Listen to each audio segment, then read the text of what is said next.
Hello everyone, नमस्ते अनि स्वागत छ हजुरहरूलाई हिमालय किचनमा। आज म हजुरहरूको लागि लिएर आएको छु भिन्डीको तरकारीको रेसिपी। ल यसको लागि मैले यहाँ प्यान तताउन बसाएको छु र यसमा मैले राखेँ एक ठुलो चम्चा तेल। र अब मैले यहाँ लिएको छु 250 ग्राम जति भिन्डीलाई मैले यसरी काटेर ठुल्ठुलो चानामा काटेर लिएको छु। अब यो भिन्डीलाई म यसमा राख्छु।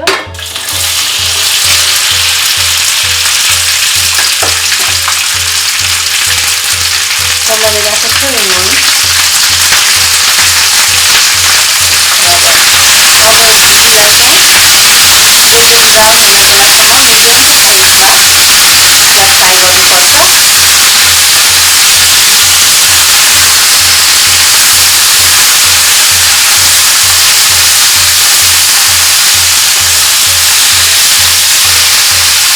बेलासम्म मिडियम साइजमा यसलाई फ्राई गर्नुपर्छ। अब यसलाई चाहिँ 5 मिनट जति मिडियम टु हाईमा फ्राई गर्नुपर्छ।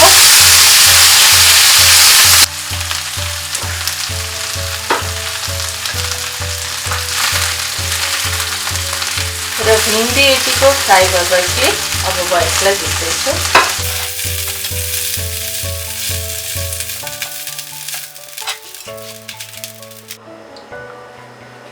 ल मैले फेरि कराई बसाएँ। यसमा मैले राखेँ फेरि एक ठुलो चम्चा तेल।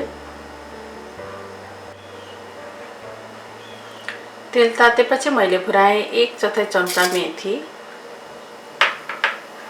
ल अब राखेँ आधा सानो चम्चा जिरा, 1/4 चम्चा सौंफ,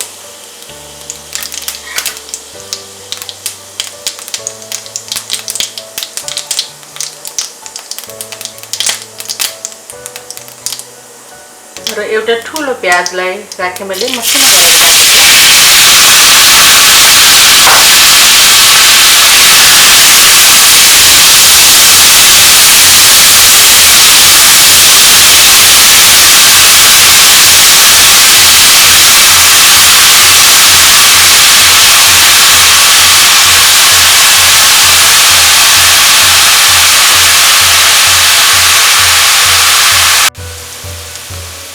र मैले यहाँ राखेँ एउटा हरियो खुर्सानी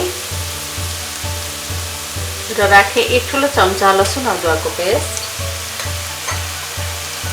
मिक्स गरिदिउँ।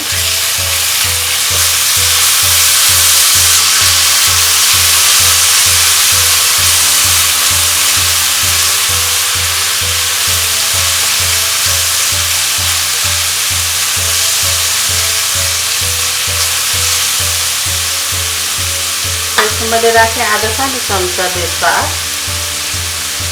र यहाँ राखेँ मैले 2टा मिडियम साइजको टमाटर मसिनो गरेर काटेको। नुन राखेँ मैले थोरै। टमाटर राखेपछि अब मिक्स गरिदिउँ।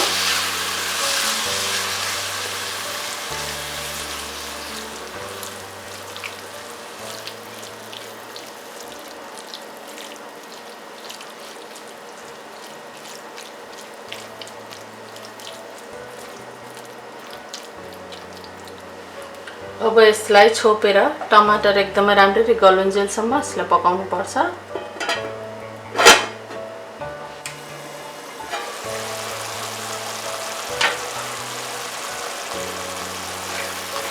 र टमाटर यतिको गलेपछि अब मैले यसमा राखेँ एक सानो चम्चा काश्मिरी रातो खुर्सानीको धुलो, एक सानो चम्चा जिरा र धनियाको पाउडर। मिक्स गरिदिउँ।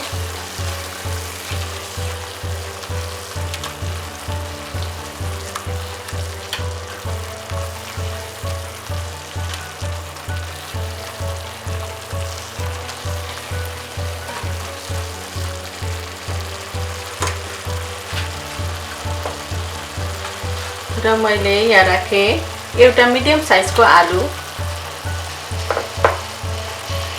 थोरै नुन राखेँ मैले आलु राखेपछि। मिक्स गरिदिउँ।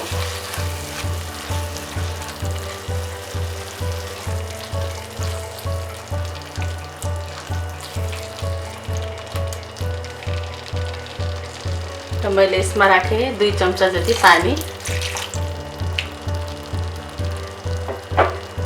अब यसलाई छोपेर 4-5 मिनट जति पहिला पकाऊँ।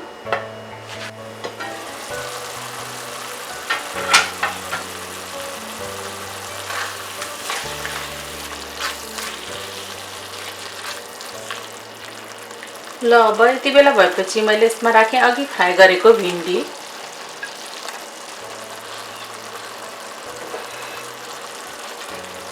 मैले राखेँ 1/4 चम्चा गरम मसला पाउडर। थोरै नुन थप्दैछु म आफ्नो स्वाद अनुसार। केही हरियो धनियाको पत्ता। यसलाई अब मिक्स गरिदिउँ राम्ररी।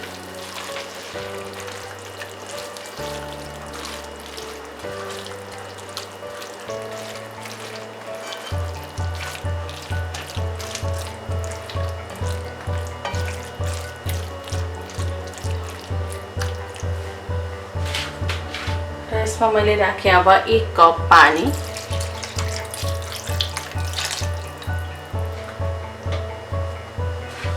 र पानी राखेपछि अब यसलाई छोपेर 10-12 मिनट जति पकाउनु पर्छ। फेरि ल अब हाम्रो भिन्डी आलुको ग्रेभी चाहिँ खानको लागि अब रेडी भएको छ। यसमा मैले राखेँ बाँकी रहेको धनिया पत्ता।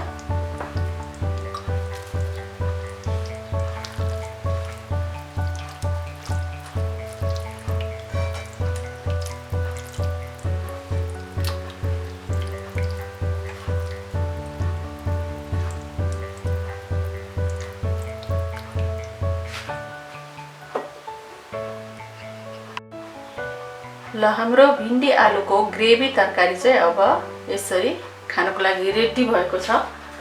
सधैँभरि एकै प्रकारले खाँदा भन्दा यसरी डिफरेन्ट तरिकाले ट्राई गर्दा एकदमै मिठो हुन्छ। हजुरहरु पनि यसरी भिन्डी आलुको ग्रेभी बनाएर अवश्य पनि ट्राई गर्नु होला।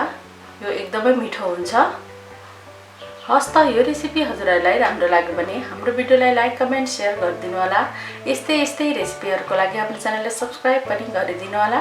सब्स्क्राइब गरिसकेपछि नजिकै रहेको नोटिफिकेसन बेललाई पनि अवश्य पनि क्लिक गरिदिनु होला। हाम्रो भिडियो हेरिदिनु भएकोमा हजुरहरुलाई धेरै धेरै धन्यवाद।